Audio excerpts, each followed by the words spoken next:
आप सभी को नमस्कार। स्वागत है आप सभी का ज्ञान आरोह के इस मुक्त मीडिया प्लेटफॉर्म पर। आशा है कि आप सभी लोग अपने लक्ष्य के प्रति दृढ़ संकल्प होंगे और आपका जो ध्यान है सिर्फ और सिर्फ कहाँ पे केंद्रित होगा, अपने लक्ष्य पे केंद्रित होगा।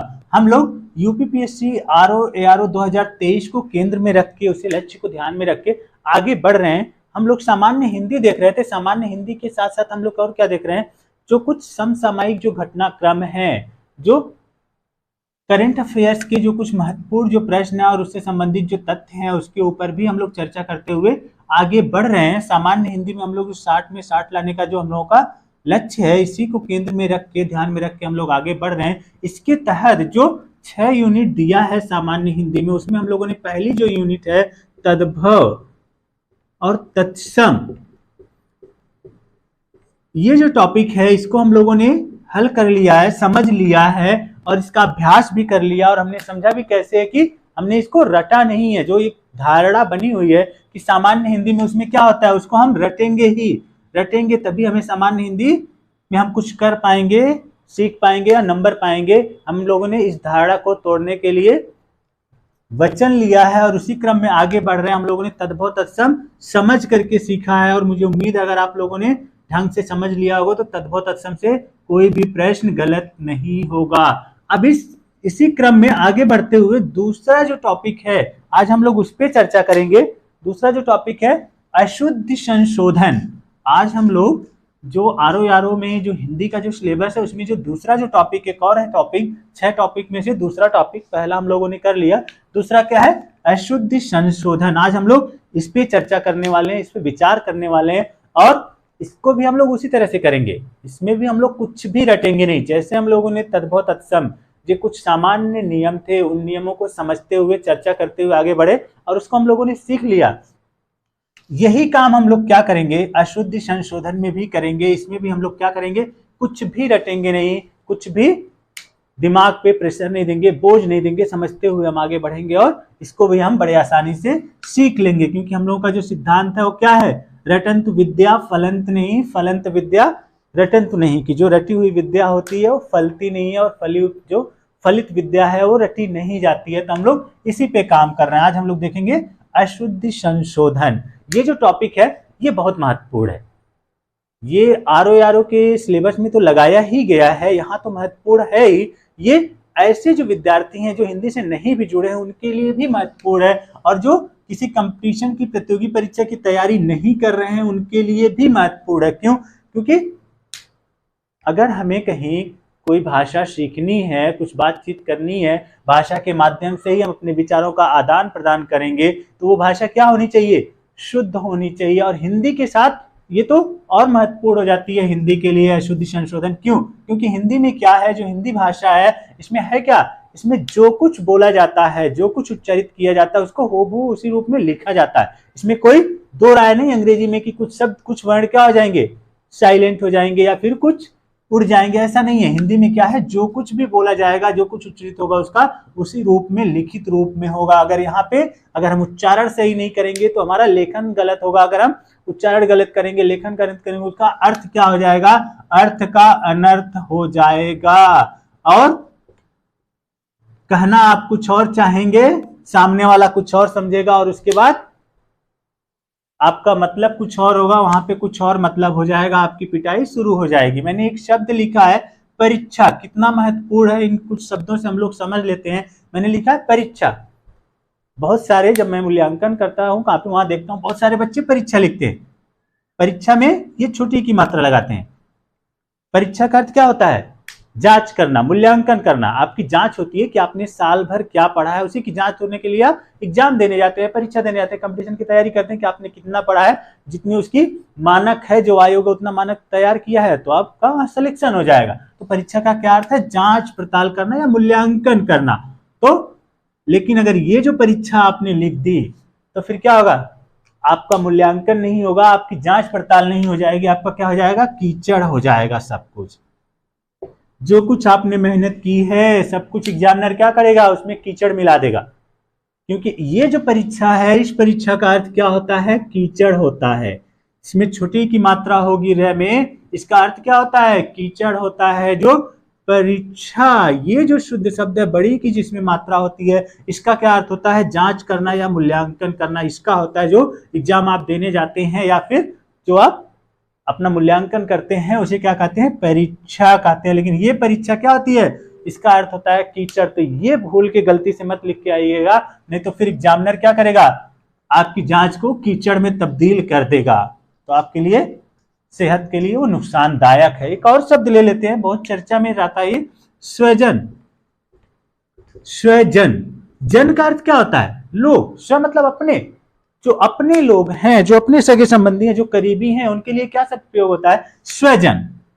लेकिन अगर आपके उच्चारण में स्पष्टता नहीं है, आप स्पष्ट उच्चारण नहीं कर रहे हैं, समझ में नहीं आता, आपको ये नहीं पता है कि कौन सा ये तालव्य से इसको कहते हैं, दंत से इसको कहते हैं, मूर्धन्य से इसको कहते हैं, इसका उच्चारण तालु से होता है, इसका दंत से होता है, इसका मूर्धा से होता है, आपको ये नहीं पता है। और यहाँ पे दंत से प्रयोग हुआ है, यहाँ पे बोला गया है स्वजन, और इसका उच्चारण आप इस रूप में कर दिए, स्वजन। स्वजन, स्वजन कर दिए, तालव्य से लगा दिया और लिख भी दिए स्वजन। तो आपके जो अतिथि हैं, जो अपने लोग हैं, वो आपकी क्या करेंगे? कुटाई करना शुरू कर देंगे, क्योंकि आपने उनको क्या बुला दिया? स्वजन का अर्थ क्या होता है? कुत्ता होता है। स्वजन का अर्थ क्या होता है? कुत्ता होता है। उसके बाद क्या होगा? अगर आपको शुद्ध उच्चारण नहीं आता है, शुद्ध लेखन नहीं पता है, आपने स्वजन की जगह स्वजन कर दिया, स्वजन कर दिया, तो फिर आपके भी जो भी सगे संबंधी है, जो पड़ोसी हैं, आपके जो अपने करीबी हैं, क्या करेंगे? उन्हें कुत्ता अगर आप बुलाएंगे तो क्या होगा? सीधे वो पिटाई करना शुरू कर देंगे। तो इस बात का विशेष ध्यान रखिएगा। आज का जो विषय है पूरा इसी पे केंद्रित है, हम लोग इसी पे बात करेंगे कि कहीं पे भी कोई गलती ना हो, हम लोग जो अशुद्ध संशोधन है उसको सही से कर पाए, कहीं पे भी किसी प्रकार की कोई जो भ्रम की स्थिति पैदा हो जाती है, जो अर्थ का अनर्थ हो जाता है, वो अर्थ का अनर्थ ना हो। आज हम लोग उसी पे चर्चा करने वाले हैं। मैंने लिखा व्यंग्य, कुछ चर्चा कर लेते हैं, कितना महत्वपूर्ण टॉपिक है, उसके बाद हम लोग आगे बढ़ेंगे। व्यंग्य, व्यंग्य का अर्थ क्या होता है? कटाक्ष। जो आप लोग कमेंट करते हैं एक दूसरे के ऊपर किसी चीज को लेके, जब आप सफल नहीं होते हैं तो क्या होते हैं? आपके नात रिश्तेदार, आस पड़ोस वाले सब क्या करते हैं? आपके ऊपर व्यंग करते हैं, कटाक्ष करते हैं। तो इस व्यंग का अर्थ क्या होता है? वही कमेंट और कटाक्ष होता है। मैं एक और शब्द लिख रहा हूं, व्यंग। आधे से ज्यादा जो विद्यार्थी हैं जिनको मैं पढ़ा रहा था, वहां पे ये सब क्या लिखते थे? व्यंग लिखते थे। इस व्यंग का अर्थ क्या होता है? इस व्यंग का अर्थ कटाक्ष नहीं होता। अगर ये बोल दिए इस व्यंग का अर्थ होता है लंगड़ा, तो यहाँ पे क्या हो जाएगा? अर्थ का अनर्थ हो जाएगा। तो आज हम लोग अर्थ का अनर्थ ना हो, इसी के लिए हम लोग क्या करने वाले हैं? अशुद्धि संशोधन के ऊपर चर्चा करने वाले हैं। वो भी कैसे? कुछ नियमों के तहत, कुछ नियम है, उसी नियम के तहत हम लोग अशुद्धि संशोधन को पूरी तरह से समझ लेंगे, सीख लेंगे, रटेंगे कुछ भी नहीं। आ जाते हैं हम लोग, देख लेते हैं पहला जो नियम है अशुद्धि संशोधन का। जो पहला जो नियम है वो क्या कहता है? मैंने यहाँ पे कुछ शब्द लिखे हैं, 5 शब्द लिखे हैं, परिष्कार, गरिष्ठ, पुष्प, निश्चित, वस्तु। इन्हीं शब्दों पे हम लोग क्या करेंगे? जो अशुद्धि संशोधन का जो पहला नियम है उसको समझने का प्रयास करेंगे और समझ लेंगे। इधर मैंने लिखा है क वर्ग, ट वर्ग, प वर्ग, च वर्ग, त वर्ग। जो 5 वर्ग होते हैं, जब हम ध्वनि संरचना हम लोग पढ़ रहे थे, वहां मैंने क्या देखा था? हम लोगों ने क्या देखा था कि जो स्पर्श व्यंजन होते हैं वो कुल कितने होते हैं? 25 होते हैं। इनको 5 वर्गों में बांटा गया है, क वर्ग, ट वर्ग, क वर्ग, च वर्ग, ट वर्ग, प वर्ग, ट वर्ग, च क च ट त प। इन 5 वर्गों में बांटा गया है। उसी आधार पे हम लोग इस नियम को समझने का प्रयास करेंगे। सबसे पहले आप क्या देख रहे हैं? यहाँ पे क्या लिखा है? परिष्कार लिखा है। परिष्कार, ये नियम क्या कहता है कि अगर कोई शब्द है, कोई एक शब्द है और उस शब्द में क ध्वनि आई है, क ध्वनि या ख ध्वनि आई है, वहां पे उस शब्द में क या ख ध्वनि आई है, और उसके पहले जो ये 3 जो ऊष्म व्यंजन है, जो 3 जो ऊष्म व्यंजन है, श, श, श, स, ये जो तीनों स हैं, इन तीनों स को लगाना हो तो उसमें से इन तीनों में से कौन सा स हम लगाएंगे? तालव्य स लगाएंगे या दंत स लगाएंगे या मूर्धन्य स लगाएंगे? ये नियम यही कहता है कि अगर कोई शब्द आया है, जैसे यहां आप देख रहे हैं परिष्कार, अगर कोई शब्द आया है वहां पे क या ख के पहले आपको इन तीनों जो ऊष्म व्यंजन है इसमें से कोई एक श लगाना है, तो वहां पे क्या लगाएंगे, हमेशा हमेशा आप क्या लगाएंगे, जो ये मूर्धन्य श है, मूर्धन्य श का हलंत वाला रूप लगाएंगे। एकदम गांठ बांध लीजिए, दिमाग में बिठा लीजिए कि रटना कुछ नहीं है, सिर्फ समझना है। कैसे समझना? ऐसे है कि अगर कोई शब्द आया है, जैसे यहाँ पे मैंने लिखा है परिष्कार, मैंने लिखा है पहला जो शब्द लिखा है वो क्या लिखा है, परिष्कार लिखा है। परिष्कार में आप क्या देख रहे हैं, यहां पे आपको श लगाना है। क जो ध्वनि है, क ध्वनि के पहले आपको क्या लगाना है, श लगाना है। जब आप यहाँ श लगा रहे हैं तो कौन सा श लगाएंगे, नियम क्या है, अगर क ख ध्वनि आई है उसके पहले श लगाना है तो हमें वहां पे कौन सा श लगाएंगे, मूर्धन्य श लगाएंगे, मूर्धन्य श का हलंत वाला रूप लगाएंगे। तो ये इसका पहला नियम है, ये ध्यान रखिए। अगर यहाँ पे आप समझ गए तो आगे कभी भी आपसे गलती नहीं होगी। जैसे लिखा परिष्कार, ऐसे कितने सारे शब्द हैं, आप उन सारे शब्दों का अभ्यास करते हुए चलिए, अपने आप समझ जाएंगे। परिष्कार हो गया, मैं लिख रहा हूं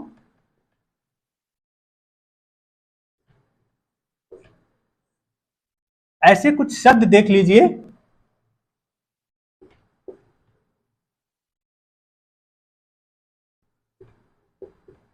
ये सारे जो शब्द हैं आप सभी लोग खुद अभ्यास करिएगा, अपने आप समझ पाएंगे कि क्या होता है। ये नियम क्या कहता है कि अगर क ख ध्वनि आई है, क ख ध्वनि के बाद हमें जो ऊष्म व्यंजन है श श श ये लगाना है, तो हम वहां पे क्या लगाएंगे, कौन सा स लगाएंगे, वहां पे हमेशा कौन सा श लगता है, वहां पे हमेशा मूर्धन्य श का हलंत रूप लगेगा। मैंने यहाँ पे कुछ शब्द लिखे हैं, इन शब्दों में आप लोग देखिए और बताइए कि ये सब कैसे होंगे। यहाँ पे मैंने लिखा है निष्क्रिय, निष्क्रिय ये शब्द क्या होता है, निष्क्रिय होता है।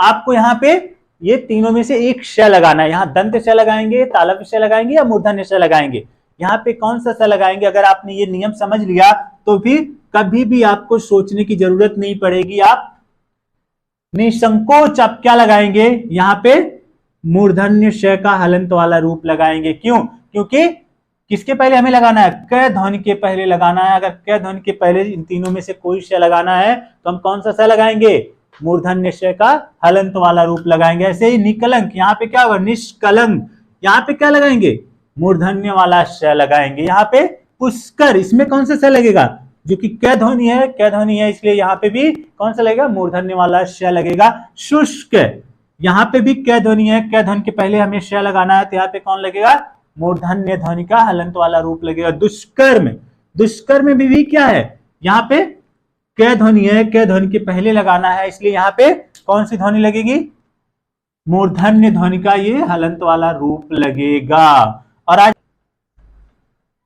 आविष्कार, क ध्वनि आई है, क ध्वनि के पहले कौन सी ध्वनि आएगी, मूर्धन्य ध्वनि आएगी, मूर्धन्य श आएगा, इसलिए इसमें क्या होगा, आविष्कार का ये रूप सही होगा। तो ये नियम क्या है, अगर किसी शब्द में क ख ध्वनि आ रही है और उसके पहले आपको जो तीनों श है, तालव्य श, मूर्धन्य श और दंत्य श, इसमें से लगाना है, तो आप कौन सी ध्वनि लगाएंगे, वहां पे हमेशा कौन सी ध्वनि लगाएंगे, हमेशा मूर्धन्य ध्वनि लगाएंगे, हलंत वाली मूर्धन्य ध्वनि लगाएंगे। तो ये रहा इसका पहला जो नियम है। इसी नियम के तहत एक और बात आप ध्यान रखिए, आप लोग, मैंने यहाँ पे लिखा है गरिष्ठ, यहाँ पे और पुष्प, इन तीनों में वही नियम काम करता है। जैसे मैं लिख रहा हूं गरिष्ठ,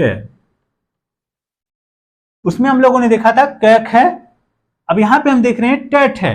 अगर कहीं पे ट ठ ध्वनि किसी शब्द में आ रहा है, किसी शब्द में ट ठ ध्वनि आ गई, तो उसके पहले हमें इन तीनों में से श लगाना है, वहां पे हम क्या लगाएंगे, वहां पे भी हम क्या लगाएंगे, मूर्धन्य श लगाएंगे। ये इसी तरह से अगर किसी ध्वनि में प फ ध्वनि आ गई, इन तीनों में से प फ ध्वनि कोई ध्वनि है, जैसे मैंने यहाँ लिखा पुष्प, पुष्प लिखा हूं, तो इसमें क्या है, प ध्वनि आई है, प ध्वनि के पहले हमें श लगाना है, तो हम कौन सा श लगाएंगे, हम मूर्धन्य श लगाएंगे, हलंत वाला मूर्धन्य श लगाएंगे। तो ये जो क ख ट ठ प फ है, अगर इन ध्वनियों के पहले आपको कहीं पे भी किसी शब्द में ये ध्वनियां आती हैं और इसके पहले आपको ये जो ऊष्म ध्वनियां हैं श श स, श, स, श, इनमें से कोई लगाना है तो आप क्या लगाएंगे? आप हमेशा कौन सा लगाएंगे? जो ये मूर्धन्य जो ध्वनि है आप इसका प्रयोग करेंगे, हलंत वाले रूप का। आप प्रयोग करते हुए चले जाइए, करिए। गरिष्ठ लिखते चले जाइए, जितना भी आप लिख लेंगे, गरिष्ठ जितने शब्द बनते हैं आप बनाइए, बनाएंगे पाएंगे कि आप सारे शब्द, ये नियम हर शब्द में काम करते हैं। जैसे लिखिए गरिष्ठ हो गया, आप लिखिए विशिष्ट। विशिष्ट क्या पा रहे हैं? यहाँ पे ट ध्वनि है, ट ध्वनि के पहले हमें क्या लगेगा? हमेशा मूर्धन्य वाला हलंत स्वरूप लगेगा। यहीं पे लिखिए उष्ट्र। उष्ट्र, यहाँ पे ट ध्वनि है तो आप क्या पा रहे हैं? ट ध्वनि के पहले हमेशा कौन सी ध्वनि लगेगी? मूर्धन्य ध्वनि हलंत वाला लगेगी। हमेशा हलंत वाली ध्वनि कौन सी लगेगी? मूर्धन्य वाली। आप लिखिए राष्ट्र। लास्ट में क्या है? यहाँ पे ट ध्वनि है, ट ध्वनि के पहले हमें श लगाना है तो वहां पे कौन सी ध्वनि लगेगी? मूर्धन्य ध्वनि लगेगी वहां पे। आगे ऐसे जितने शब्द हैं आप बनाते चले जाइए, लिखते चले जाइए। पुष्टि, पुष्टि हो गया, इसमें भी वही नियम है। दूसरा आप देख लीजिए प्रतिष्ठा, देख लीजिए प्रतिष्ठा, और ऐसे आप देखते चले जाइए जितने भी, और आप बनाइए परिशिष्ट। परिशिष्ट क्या पा रहे हैं? यहाँ पे ट ध्वनि है, यहाँ पे ठ ध्वनि है, यहाँ पे ट ध्वनि है, उसके पहले कौन सी ध्वनि प्रयोग हो रही है? मूर्धन्य श को लगाया जा रहा है। इसी तरह से और लिख लीजिए निष्ठा। निष्ठा, इसमें भी क्या है? ठ ध्वनि है, उसके पहले मूर्धन्य श लगेगा। आप आ जाइए स्रष्टा। स्रष्टा, इसमें भी ट ध्वनि है, उसके पहले आप क्या ध्वनि लगा रहे हैं? हलंत वाला मूर्धन्य लगाएंगे। इसी तरह से सृष्टि। श्रेष्ठ, इसमें भी क्या है? ट ध्वनि है तो उसके पहले कौन सी ध्वनि लगेगी? मूर्धन्य ध्वनि लगेगी। इसी तरह से जितने आप नियम बना सकते, जितने शब्द बना सकते हैं आप बना सकते हैं। आगे देखते जाइए, जैसे भ्रष्ट। भ्रष्ट, इसमें भी क्या है? ट ध्वनि है और इसमें फिर क्या है? मूर्धन्य श का प्रयोग होगा। इसी तरह से विशिष्ट। विशिष्ट क्या पा रहे हैं? यहाँ पे ट ध्वनि है तो उसके पहले कौन सी ध्वनि लगेगी? मूर्धन्य श का हलंत वाला रूप प्रयोग होगा। उसी तरह से अनिष्ट। अनिष्ट, इसमें भी क्या है? उसी तरह से द्रष्टव्य। 10वां देख लीजिए, द्रष्टव्य, ट ध्वनि है, उसके पहले क्या लगेगा? मूर्धन्य श, हलंत वाला मूर्धन्य श प्रयोग होगा। इसी तरह से आप हमेशा, आप लोग क्या प्रयोग करते हैं? दुष्ट। दुष्ट में अगर आप दंत स लगा दिए तो वो गलत हो जाएगा। दुष्ट में हमेशा कौन सा स प्रयोग होता है? दुष्ट में मूर्धन्य श का हलंत वाला रूप प्रयोग होता है। उसी तरह से आप हमेशा क्या लिखेंगे? कष्ट, हमेशा कहते हैं कष्ट है, कष्ट में भी कौन सा श प्रयोग होता है? मूर्धन्य श। क्यों होता है? क्योंकि ट ध्वनि है, ट ध्वनि के पहले हमेशा मूर्धन्य श का प्रयोग किया जाएगा। और भी ऐसे जितने सारे शब्द आप देखते चले जाइए, बना लीजिएगा आप लोग। जैसे भ्रष्ट हो गया, अनिष्ट हो गया, ज्येष्ठ हो गया, तुष्ट हो गया, दुष्ट हो गया, सृष्टि हो गया, पृष्ठ हो गया, कष्ट हो गया, पुष्टि हो गया, दृष्टिकोण हो गया, युधिष्ठिर हो गया, धनुष्टंकार हो गया। सारे क्या हैं? सारे शब्द आप बनाते जाएंगे, उसमें श ध्वनि ही आएगी। इसका मूर्धन्य वाला श ही प्रयोग होगा, मूर्धन्य श हलंत वाला ही प्रयोग होगा। तो ये नियम क्या कहता है? जहां पे भी क ध्वनि, क, ख, ट, ठ, प, फ ध्वनि आ रही है किसी शब्द में, उसके पहले अगर हम कुछ प्रयोग कर रहे हैं तो फिर क्या होगा? उसके पहले अगर कोई श लगाना है तो उसमें हमेशा ये जो दंत वाला, सॉरी, जो ये मूर्धन्य श है, इसका हलंत रूप प्रयोग होगा। अब आ जाते हैं अगला, इसी में देख लेते हैं। इसमें और मैंने कुछ शब्द लिखे हैं। मैं कहा था ना जो स्पर्श व्यंजन है उसी आधार पे हम लोग सीख रहे हैं। अगला क्या है? अगला मैंने लिखा है निश्चित। मैंने लिखा है निश्चित। क्या लिखा है? निश्चित। यहां पे आप क्या देख रहे हैं? इसमें क्या नियम है? हमने देखा था वहां पे मूर्धन्य श आएगा। इसमें अगर किसी शब्द में च, छ ध्वनि आती है और उसके पहले आपको इन तीनों में से कोई ऊष्म व्यंजन एक रखना है तो वहां पे आप कौन सा ऊष्म व्यंजन रखेंगे? हमेशा जो तालव्य ध्वनि है श, इसका हलंत वाला रूप रखेंगे। जैसे निश्चित, यहाँ पे च ध्वनि आई है तो च ध्वनि के पहले, चूंकि नियम है च छ के पहले कौन सी ध्वनि लगेगी? तालव्य श की हलंत वाला रूप लगेगा, मूर्धन्य वाला नहीं लगेगा। तो यहाँ पे मैंने क्या लगाया है, निश्चित। इसी तरह से आप आगे लगा सकते हैं। कैसे, जितने भी हैं वो कौन से शब्द हैं आप लगा के देख सकते हैं। जैसे निश्चल, निश्चल, इसमें भी क्या है, च ध्वनि आ रही है। तो यहाँ पे कौन सी ध्वनि आएगी, श, तालव्य श ध्वनि लगी हुई है। निश्चल, निश्चल, इसमें छ ध्वनि आई। छ ध्वनि के पहले मुझे श लगाना है, तो मैंने क्या लगाया, तालव्य वाला श लगाया। उसमें व्यंजन से मैंने ये ध्वनि लगाई है। और आगे देख लेते हैं हम, निश्चेष्ट, निश्चेष्ट, क्या देख रहे हैं, यहां च ध्वनि आई है। च ध्वनि के पहले आपको इन तीनों में से एक स रखना है। तो यहाँ पे कौन सा स सही रहेगा, दंत्य सॉरी तालव्य स का प्रयोग किया जाएगा। यहाँ पे देख लीजिए, इसमें दोनों चीजें देख लेते हैं। ट ध्वनि के पहले कौन सा, अगर स लगाना है तो कौन सा स लगेगा, हमेशा मूर्धन्य स लगेगा। अगर आपने उल्टा कर दिया इसको, निश्चेष्ट, तो ये शब्द पूर्णतः आपका गलत हो जाएगा। तो इसलिए नियम क्या है कि च ध्वनि के पहले हमेशा कौन सा स लगाते हैं, तालव्य स लगाते हैं। ट ध्वनि के पहले हमेशा मूर्धन्य श का प्रयोग करते हैं। इसी तरह से और शब्द आप देखते चले जाइए। दुष्चक्र, दुष्चक्र, इसमें भी देखें च ध्वनि आई है, इसके बाद क्या है, कौन सा स लगा रहे हैं, दंत्य सॉरी तालव्य श लगा रहे हैं। इसी तरह से जितने भी शब्द बनेंगे आप लोग शब्द बना करके अभ्यास करते रहिएगा।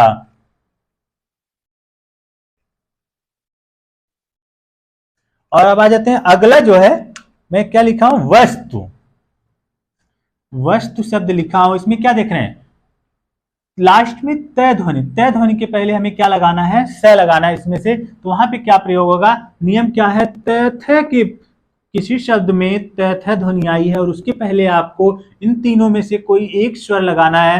तो वहां आप हमेशा क्या लगाएंगे, दंत्य श लगाएंगे, हलंत वाला दंत्य श का प्रयोग करेंगे। ये हमेशा ध्यान रखिएगा। वहां पे ना तो तालव्य श लगेगा ना मूर्धन्य श लगेगा। अगर तय ध्वनि है किसी शब्द में, उसके पहले आपको स लगाना है, तो वहां पे आप कौन सा स लगाएंगे, दंत्य श लगाएंगे। जैसे यहाँ पे तालव्य, यहाँ पे दंत तय ध्वनि है, तय ध्वनि के पहले हम क्या लगा रहे हैं, दंत्य श का, हलंत वाले दंत श का मैं प्रयोग किया हूं। इसी तरह से आगे भी लिख सकते हैं आप, प्रस्थान, क्या नियम है, थ ध्वनि आई है तो थ ध्वनि आ गई तो हम क्या लगाएंगे, यहाँ पे दंत्य श का हलंत वाला रूप लगाएंगे। और आगे इसी तरह से लिख दीजिए, प्रस्तर, हाँ जी, प्रस्तर वही पत्थर, प्रस्तर, प्रस्तर, तय ध्वनि आई है तो तय ध्वनि में क्या है, दंत्य वाले श का प्रयोग किया जा रहा है। इसी तरह से और शब्द ले लीजिए, निस्तेज, निस्तेज, अगर आप निस्तेज को इस रूप में लिखते हैं तो ये गलत माना जाएगा। ये इसका लेखन का उच्चारण का गलत रूप है। निस्तेज में हमेशा दंत वाले श का प्रयोग किया जाता है, क्योंकि तय के ध्वनि के पहले हमेशा दंत्य श का प्रयोग किया जाता है। ऐसे और शब्द आप लिखते चले जाइए, हस्तक्षेप, हस्तक्षेप, तय ध्वनि आई है, तय ध्वनि के पहले कौन सी ध्वनि प्रयोग होगी, दंत्य ध्वनि प्रयोग होगी, दंत्य श का प्रयोग किया जाएगा। इसलिए यहाँ पे हस्तक्षेप में स ध्वनि का प्रयोग होगा, दंत्य श का। व्यस्तता, व्यस्तता, तय ध्वनि आई है, तय ध्वनि के पहले कौन से श प्रयोग होगा, दंत्य श का प्रयोग होगा। इसी तरह से शास्त्रीय, शास्त्रीय, तय ध्वनि आई है, तय ध्वनि के पहले दंत्य श का प्रयोग किया जाएगा। इसी तरह से दुर्व्या, थ ध्वनि आई है तो इसके पहले हम क्या करेंगे, कौन सा स लगेगा, दंत्य श का प्रयोग होगा। इस तरह से आप जितने शब्द मिलेंगे उनका अभ्यास करिएगा। अगर कहीं कोई समस्या होगी तो बताइएगा। अगर ये नियम आप जान गए तो वर्तनी अशुद्धि के 50% तक आप सवाल हल कर सकते हैं सिर्फ एक नियम से। एक चीज जो यहाँ पे छूट गया, जैसे मैं लिखा हूं पुष्प, निष्फल, निष्फल, निष्पाप, ये सब क्या है, जहां पे ध्वनि आएगी वहां पे हमेशा क्या प्रयोग होगा, हमेशा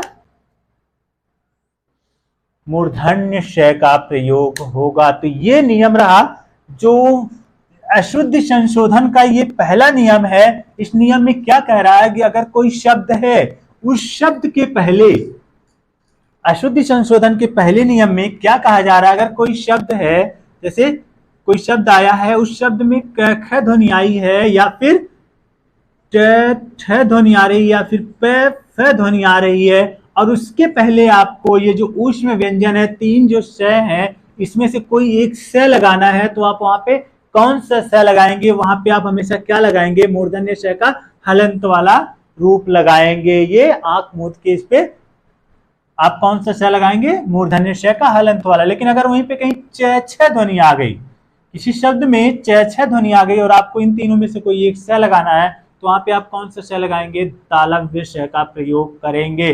वहीं पे कहीं पे अगर आपको ये जो त थ ध्वनि आ गई, किसी शब्द में त थ ध्वनि आ गई और आपको श लगाना, तो आप वहां पे कौन से श का प्रयोग करेंगे? दंत्य श का प्रयोग करेंगे। हलंत वाले दंत्य श का प्रयोग करेंगे। तो ये वर्तनी शुद्धि का या फिर अशुद्धि संशोधन का या अशुद्धि शोधन का पहला जो नियम है वो ये नियम है। पहला जो नियम था वो हम लोगों ने देख लिया, जहां क ख ट ठ और प फ ध्वनि आ गई किसी शब्द में और उसके पहले हमें तीनों में से कोई श लगाना है, तो हम लोग कौन सा लगाएंगे? मूर्धन्य श लगाएंगे। अब चलते हैं अगला जो नियम है, दूसरा जो नियम है, वो नियम हम लोग देख लेते हैं, जहां पे हमेशा आप सभी लोगों को समस्या होती है। वो कौन सा नियम है? रेफ का जो नियम है, रेफ। हाँ, ये जो किसी वर्ण है या ध्वनि है, जब किसी के ऊपर जब ये वाली रे लगाई जाती है, ये वाली जब रे लगाई जाती है, तो उसी को हम क्या कहते हैं? रेफ कहते हैं। इसको हम किस ध्वनि के ऊपर लगाएं, ये बहुत बड़ी समस्या आती है। जो विद्यार्थी हैं वो बहुत ज्यादा इसमें गलतियां करते हैं, जैसे आशीर्वाद। मैं यहाँ पे शब्द लिखा आशीर्वाद, ये वाली जो गलती है कि जो ये रेफ रे है, ये किस वर्ण पे लगाया जाएगा, किस ध्वनि के ऊपर लगेगी, ये गलतियां हमेशा विद्यार्थी करते हैं। कैसे? हम इसको उच्चारण के आधार पे, इसको हम कहाँ पे लगेगा, इसका स पे लगेगा, ये जो आशीर्वाद पे जो रेफ रे है स पे लगेगा कि व पे लगेगा कि द पे लगेगा, कहाँ पे लगेगा, ये सारी चीजें हम कैसे जान सकते हैं? उच्चारण करके हम लोग समझ लेंगे कि ये इसका शुद्ध रूप हम कैसे कर सकते हैं, लिख सकते हैं। अगर एक बार समझ लिए तो फिर ये गलती आजीवन कभी नहीं होगी। तो ये सब कुछ किस पे निर्भर है? आपके उच्चारण के ऊपर। क्या हो रहा है? उच्चारण करिए, आशीर्वाद। बहुत आसान है, ये नियम सबसे आसान है, कहीं पे भी दिमाग को प्रेशर देने की जरूरत ही नहीं है, बस पढ़िए आशीर्वाद। रे कहां पे आ रहा है? रे श और व ध्वनि के पहले रे का उच्चारण हो रहा है, आशीर्वाद। कहां पे हो रहा है? जो व ध्वनि है, व ध्वनि के पहले जो रे है, रेफ रे जो हलंत वाला रे है, उसका उच्चारण कहां हो रहा है? श ध्वनि और व ध्वनि के बीच में हो रहा है। श ध्वनि के बाद और व ध्वनि के पहले इसका उच्चारण हो रहा है इस ध्वनि का। तो जिस ध्वनि के पहले इसका उच्चारण होगा, रे का उच्चारण जिस ध्वनि के पहले होगा, उसका उच्चारण हमें क्या करना होगा? रे का जो चिन्ह है, रेफ चिन्ह, वो किसके ऊपर लगेगा? जिस ध्वनि के पहले उसका उच्चारण होगा, उसके अगले वाले ध्वनि के ऊपर उसको हम टांग देंगे, उसको बिठा देंगे, उसके ऊपर चिन्ह लगा देंगे। इसी को क्या कहते हैं? रेफ का नियम कहते हैं। तो ये कभी भी गलत नहीं होगा आप लोगों का, जब कभी आप करेंगे। मैं लिखा हूं सर्जन, आप लोग खुद अभ्यास करके देखिएगा कि सर्जन उच्चारण करिएगा तो देखिएगा पाइए किसमें, किस वर्ण के ऊपर, किस ध्वनि के ऊपर जो रेफ का चिन्ह है, रे का चिन्ह हो, किसके ऊपर लगेगा? सर्जन। तो पर सर्जन उच्चारण कर रहे हैं तो फिर कहां पे आ रही है? रे का उच्चारण कहां हो रहा है? ज से पहले हो रहा है। तो इसलिए जो रेफ का जो चिन्ह लगेगा कहां लगेगा? जिस ध्वनि के पहले इसका उच्चारण होगा, उसके अगले वाले ध्वनि के ऊपर इसका चिन्ह लगेगा। अगर इसको हम तोड़ भी देते हैं, वर्ण विच्छेद आप करते हैं, तो कहां पाएंगे? स हलंत धन, ए धन, रे हलंत धन, ज हलंत धन, ए धन, न हलंत धन, ए। इसको हम वर्ण विच्छेद करेंगे, तब भी आप क्या पाएंगे? देख रहे हैं कि जो ये रे है, रे हलंत, इसका उच्चारण कहां पे हो रहा है? ज ध्वनि के पहले हो रहा है। तो ये जिस ध्वनि के पहले इसका उच्चारण होगा, हम इसको टांगेंगे। टांगते क्यों? क्योंकि ये लंगड़ा है, इसके पास स्वर नहीं है, इसके पास डंडा नहीं है, ये आधा है। तो ये किसी दूसरे वर्ण के ऊपर, दूसरी ध्वनि के ऊपर ही अपने हाथ को, अपने कंधे को रख के चलेगा। तो इसको हम रखेंगे कहां पे? टांगेंगे कहां पे? जिस ध्वनि के पहले इसका उच्चारण हो रहा है, जय ध्वनि के पहले इसका उच्चारण हो रहा है, तो हम इसको रखेंगे कहाँ पे, जय के ऊपर इसको लटका देंगे, इसलिए सर्जन के ऊपर इसको टांग देंगे रे को, तो इसे क्या कहेंगे, रेफ रे कहते हैं। तो ये इसका शुद्ध रूप क्या है सर्जन का, किसके ऊपर रे लगेगा, जय के ऊपर रे का चिन्ह लगेगा। इस तरह से आप जितने भी इस तरह के हैं आराम से उच्चारण करते हुए लिख सकते हैं। जैसे निर्लोभ, मैं कह रहा हूं निर्लोभ आपको लिखना है, निर्लोभ, निर्लोभ उच्चारण करिए। रे का उच्चारण कहां हो रहा है, ले के पहले हो रहा है। तो हमें पता है कि जब रे को हम किस पे लगाएंगे, रे को हम वहां लगाएंगे जिस ध्वनि के पहले इसका उच्चारण होता है, उसके उसी वाले अगली वाली ध्वनि के ऊपर हम इसको टांग देते हैं। ले के पहले उच्चारण हो रहा है तो हमें इस पे लगाएंगे, किस पे, ले पे ही रे को लगाएंगे, निर्लोभ। क्यों, क्योंकि जिस ध्वनि के पहले इसका उच्चारण होगा हम किस पे लगाएंगे, उसी वाली ध्वनि के ऊपर लगाएंगे जिस ध्वनि के पहले इसका उच्चारण हो रहा है। जहां पे इसका उच्चारण हो रहा है हम उसके ऊपर लगाएंगे। इस तरह से आप बड़े आसानी से इसको हल कर सकते हैं। जैसे अंतर्गत, अंतर्गत, अंतर्निहित और फिर दर्पण, अंतर्मन,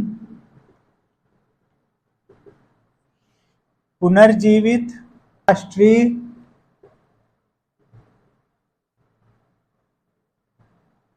अंतरराष्ट्रीय, उसके बाद अंतर्मुखी, निर्दोष, निर्दोष, उसके बाद पुनर्निर्माण,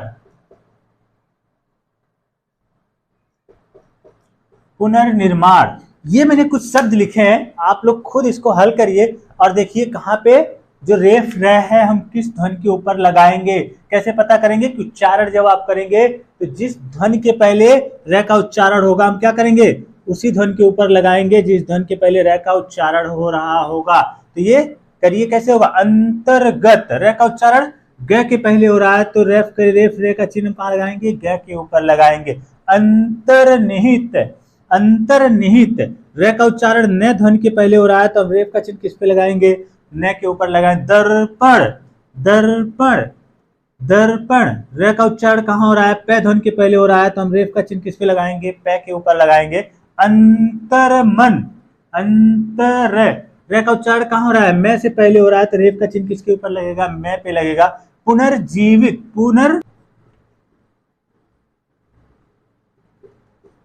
पुनर्जीवित, तो यहाँ पुनर, रे का उच्चारण कहां हो रहा है, जय ध्वनि के पहले हो रहा है तो इसको हम किस पे लगाएंगे, जय ध्वनि के ऊपर लगाएंगे।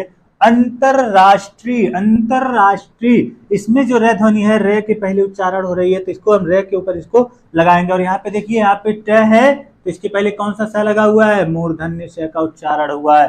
अंतर्मुखी, मैं के पहले रे का उच्चारण हो रहा है तो मैं के ऊपर इसको टांग देंगे, हम लगा देंगे। निर्दोष, द के पहले हो रहा है तो द पे लगा देंगे। पुनर्निर्माण, पुनर्माण, इसको ध्यान से देखिए क्योंकि इसमें दो रेफ रे का प्रयोग हुआ। पुनर्निर्माण, पुनः न के बाद फिर रे आ रहा है तो अगले वाले न के ऊपर हम रेफ लगाएंगे। पुनर्निर, फिर यहाँ पे मैं के पहले रे आ रहा है तो मैं के ऊपर लगाएंगे पुनर्निर्माण। तो ये पुनर्निर्माण सही है। तो इस तरह से आप करके सही कर सकते हैं। अब आ जाते हैं, थोड़ा सा और देख लेते हैं जहां और समस्या होती है। यहाँ पे आप सभी लोगों को वहां पे थोड़ी सी ज्यादा समस्या होगी अगर आप नहीं समझेंगे तो। जैसे मैं लिख रहा हूं पुनर्व्याख्या,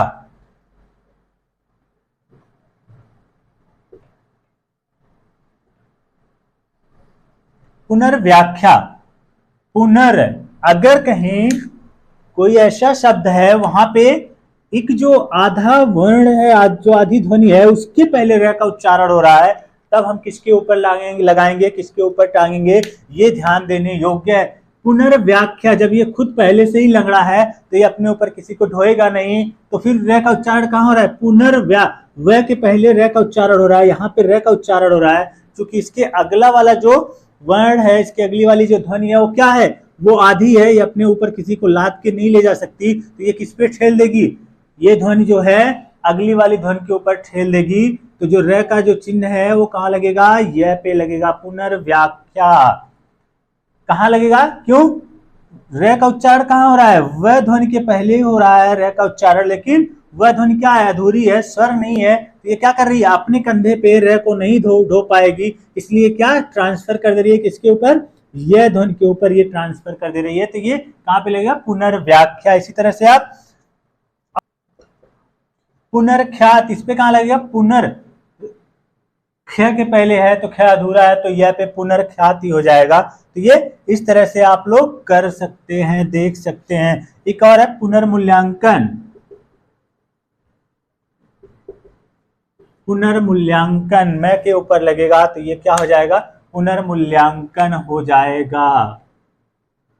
तो ये रहे कुछ नियम मूल्यांकन।